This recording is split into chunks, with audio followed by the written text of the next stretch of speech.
What's up, YouTube? So, it's been about a week or so since I've touched this Trailfinder 2 K5 Blazer from RC4wd drive. It's time to make some more progress on it.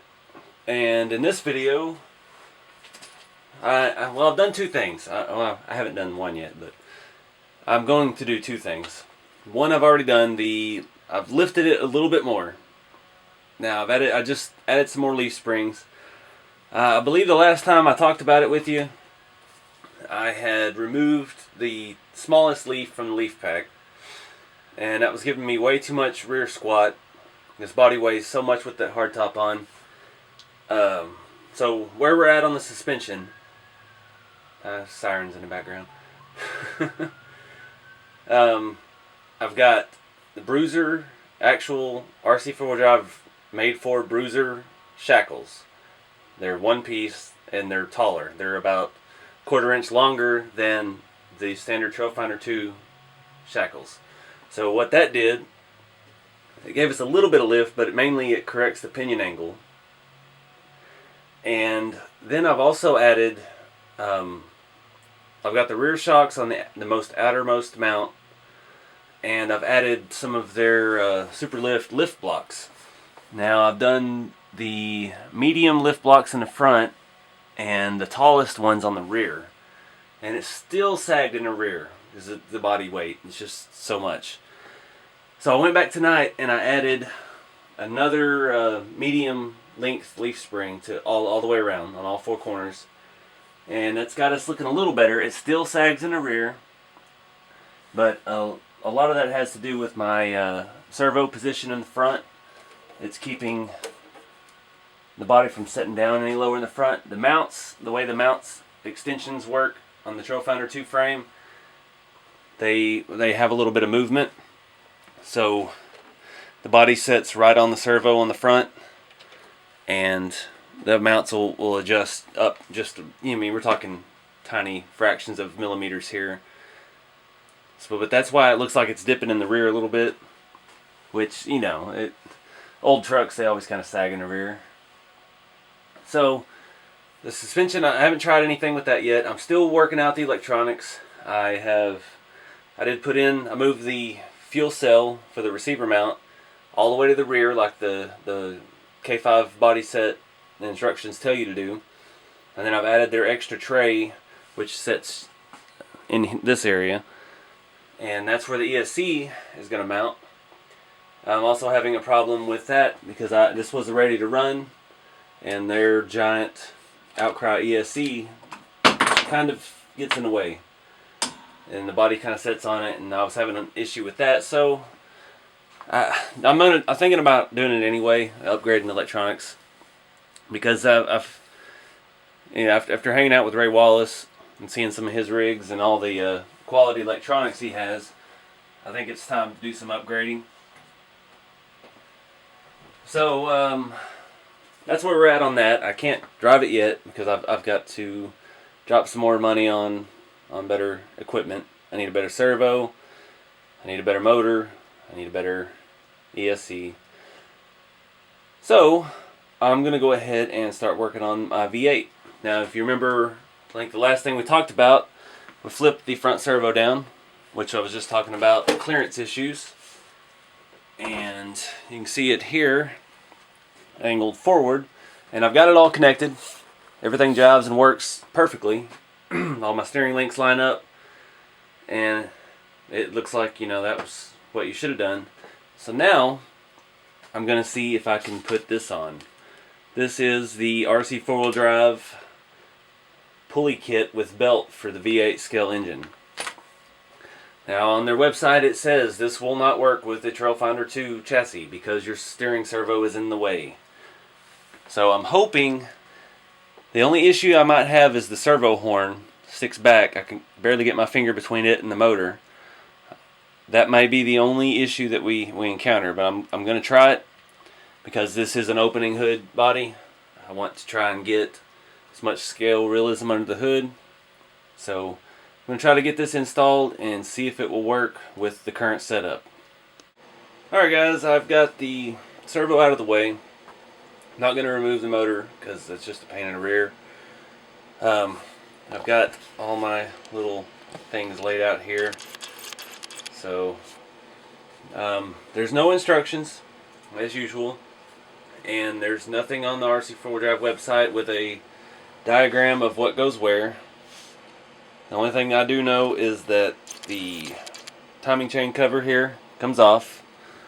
We have a new one with a mount on it, and we've got a water pump bolts there and there, and I've got a harmonic balancer, pulleys, and 2 rubber bands basically. And this came with some little shims, little spacers, 2 of them. Not sure where they go. I'm just gonna have to figure it out as we go. Alright, so just looking at the pictures, this looks like the basic mock-up. I've got water pump over the edge of the timing chain cover with the whatever you call that kind of pulley, the recessed pulley.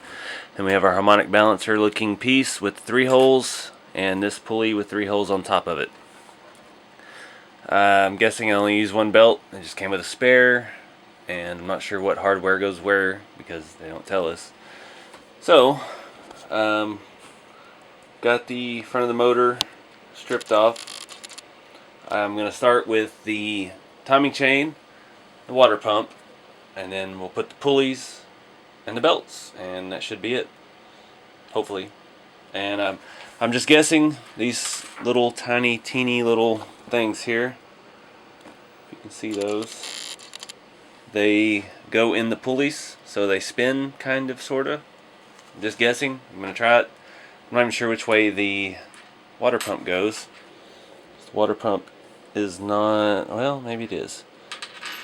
I guess it is perfectly centered, so I'll do it like that. Alright guys, so making some progress. I got the new timing chain cover on, and I went to put the water pump on, and I have a defective screw. This little guy, I don't know how or what, but it's just the hex shape. There's no part around it, so it's completely useless. So I guess I'm going to install my water pump with 3 screws instead of 4 until I can find one the right size, which I don't believe I have. I've been looking through all my stuff. I may be able to find one. I don't know. I'm going to have to keep looking, but I'm going to keep going. I'll leave that one out in a spot where I can still get to it. So when I find the right screw to replace it, I can put it in without having to take everything back off. Alright guys, so I had to leave that 1 screw out of the water pump. I left that one empty right there on top, or on the bottom. Won't be too hard to get to. My servo sits down below that. Got the harmonic balancer on. This does spin. The little tiny teeny weeny spacer here, there are 2 of them. If you can see that on the end there. Those go on with the beveled edge out. That's what keeps that on and allows it to spin. And it's going to be the same story for the pulley up top. So I'm going to go ahead and move on to that. The pulley on top uses the 1 large screw that there is. There's one that's it's not really large by any means, but it's larger than all the others.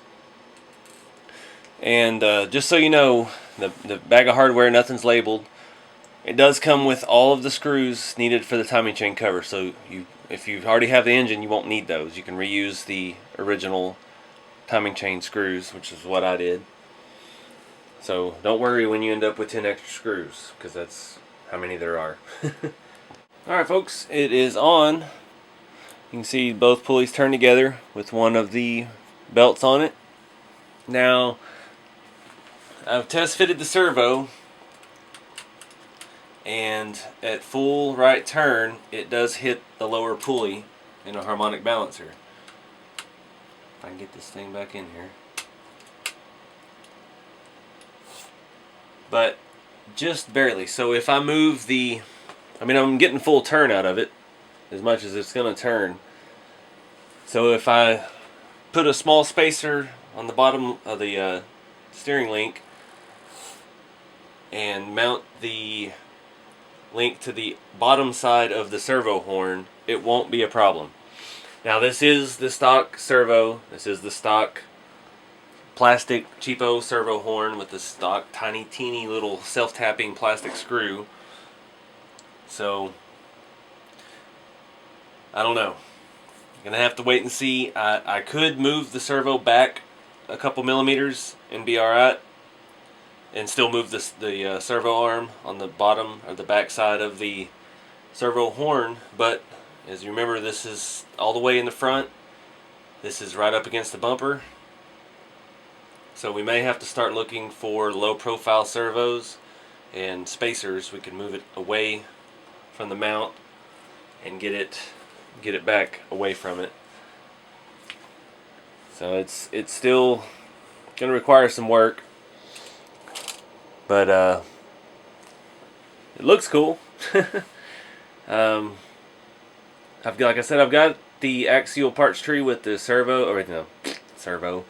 the radiator and fans, and the way where the servo sits in the truck, it will be deep enough to go from the top of the bottom of the hood to the top of the servo and look like a scale radiator.